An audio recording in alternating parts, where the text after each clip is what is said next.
Is there any part of you who also designed this for the other thing that people want to see inside a VR headset? Boobs. Look, man. Of course. I mean, look. I've actually. You see, it's funny. The funniest part about this is you're imagining that like this is like a taboo topic for me. But I'm gonna tell you something. Yes. I was actually the keynote speaker at the Adult Virtual Reality Society conference in Tokyo. There's a whole conference for what is that? AVRS. Got it. Yeah. So are you guys familiar with that pool? It's okay. So there's this pool in Japan, and it's this apartment that has a big pool in it with these angled glass windows over it.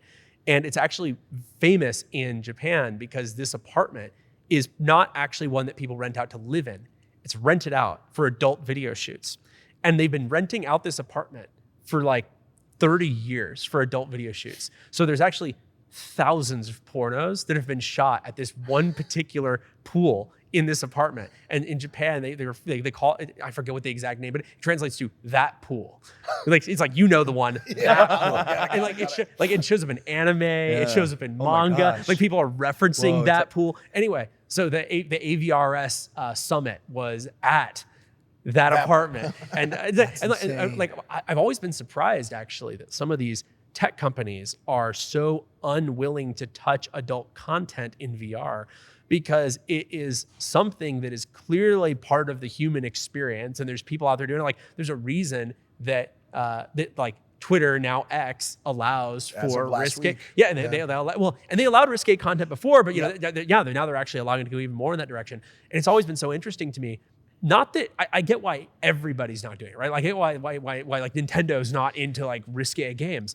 But why is there no option? Like, why is it kind of this universal blacklisting? And like the only place to kind of play adult content these days is on PC, not because PC is the best way to play. It's because it's the only place you're allowed to play that kind of content. So it's always been a very interesting dynamic. I would have thought somebody would jump on it. It's not me personally. Like I'm religious and I wouldn't want to be running that business myself for a variety of reasons. But as a technical person, I can't help but recognize that there seems like a huge market opportunity for somebody here. The adult industry as a whole is larger than the MLB, NBA, and NFL combined. You're familiar with the numbers. I'm familiar with the industry. I'm out now. $200 billion probably annual industry. Massive, massive industry, right? What is the state currently of adult-facing VR titles?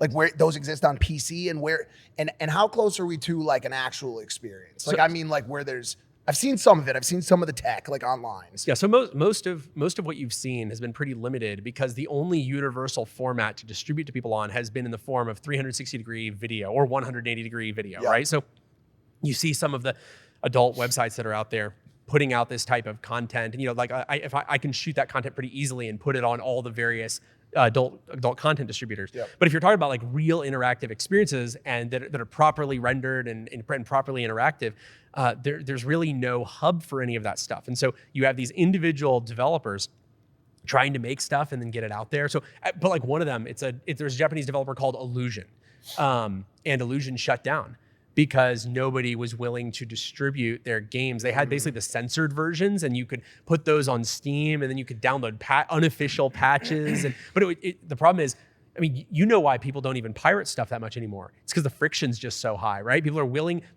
to spend a little money if it just works.